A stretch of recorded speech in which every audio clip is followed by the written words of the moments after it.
আসসালামু আলাইকুম। মজার রান্নাঘর থেকে আপনাদের স্বাগতম। আজকে আমি আপনাদের জন্য খুবই মজাদার একটি রেসিপি নিয়ে আসলাম, ভেজিটেবল চিকেন। বাচ্চারা কিন্তু সাধারণত সবজি খেতে চায় না, কিন্তু এভাবে যদি তাদের দেওয়া হয় তারা কিন্তু খুব মজা করে খাবে। তাহলে চলুন শুরু করা যাক।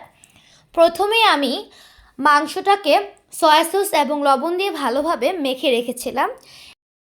এখন আমি গরম তেলের মধ্যে মাংসটাকে হালকা করে ফ্রাই করে নেব।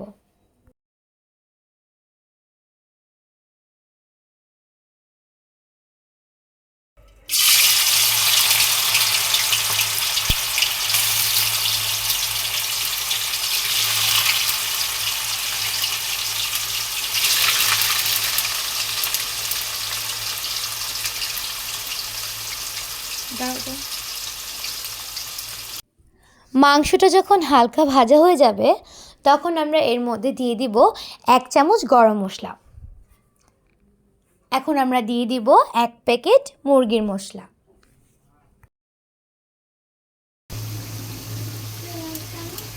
তারপর আমরা এখানে ব্যবহার করব 1 চামচ গোলমরিচের গুঁড়া।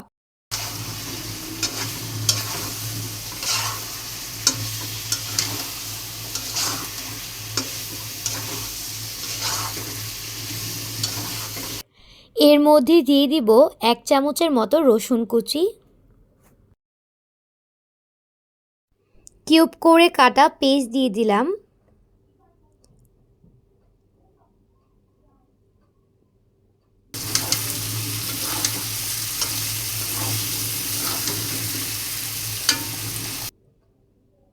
তারপর আমরা এতে গাজর দিয়ে দিলাম ক্যাপসিকাম,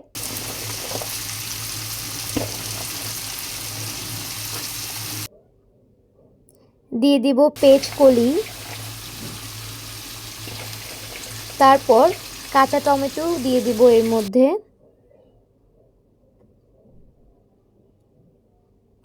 তারপর দিয়ে দিব 4-5টা কাঁচামরিচ। আপনারা চাইলে আপনাদের ঝাল অনুযায়ী কম বেশিও দিতে পারেন। তারপর আমরা এটাকে খুব ভালোভাবে মিশিয়ে নিব। আমি কিন্তু আলাদাভাবে এখানে কোনো পানি ব্যবহার করিনি। সবজি থেকে যে পানিটা বের হবে ওইটা দিয়েই আমি এই সব কিছুকে ভালোভাবে ভেজে নেব।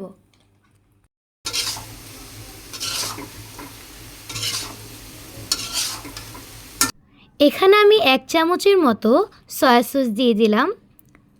এখন আমরা দিয়ে দিব স্বাদ মতো লবণ।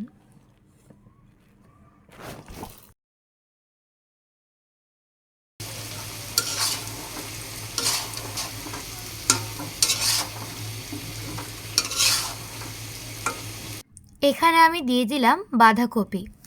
আমি বাঁধাকপিটাকে কিন্তু আলাদাভাবে বয়েল করে রেখেছিলাম এবং এর পানিটাকে ফেলে দিয়েছি। তারপর আমরা সব কিছু ভালোভাবে মিশিয়ে নেব। মিশিয়ে নেবার পর আমি এতে সামান্য পরিমাণে পানি দিয়ে দেব।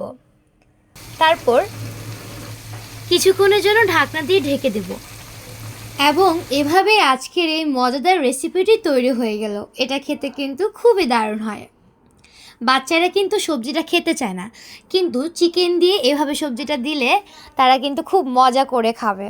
অবশ্যই বাসায় রান্না করে খেয়ে দেখবেন।